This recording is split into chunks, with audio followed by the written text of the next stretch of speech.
Meanwhile, the siege of the Syrian city of Hama continues as security forces pursue a ruthless crackdown of anti-government protesters.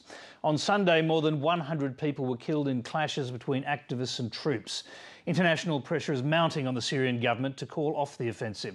The members of the United Nations Security Council cannot agree on a resolution condemning its behaviour. John Stewart reports.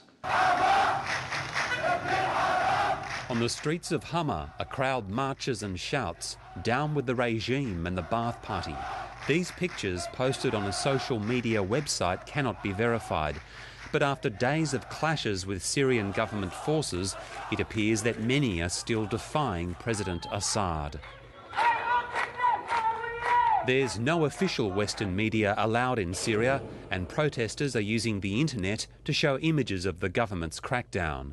They say this amateur footage of fresh graves is proof that demonstrators are still being killed. On official state television, President Assad visits injured soldiers in hospital. Protesters are blamed for the violence and shown carrying arms. But the official news is challenged by images of President Assad's tanks posted on the internet, shelling the city of Hama. Over the past 3 days, more than 100 people are reported to have been killed in clashes with government forces in the city.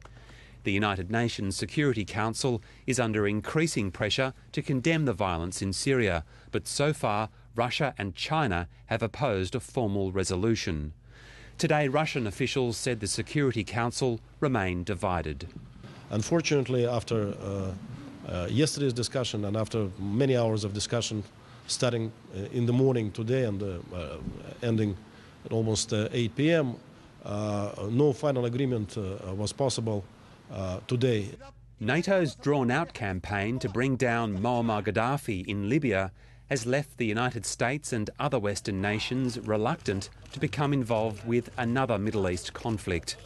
Today, the chairman of the US Joint Chiefs of Staff, Mike Mullen, made it clear that Syrian protesters will not be saved by a military intervention. There's no indication whatsoever that the Americans that we would get involved directly with respect to this. I think politically and diplomatically, we want to bring as much pressure as we possibly can to effect the change that so many countries are calling for. But Syrian protesters can take heart from a meeting today between the US Secretary of State, Hillary Clinton, and a group of Syrian dissidents, in what the State Department said was her first face-to-face meeting with Syrian opposition figures. In a statement, Ms. Clinton said the international community must come together behind the people of Syria at this critical time. But the UN Security Council may not share her view, and Syria's anti-government protesters may have to fight for their future on their own. John Stewart, Late Line.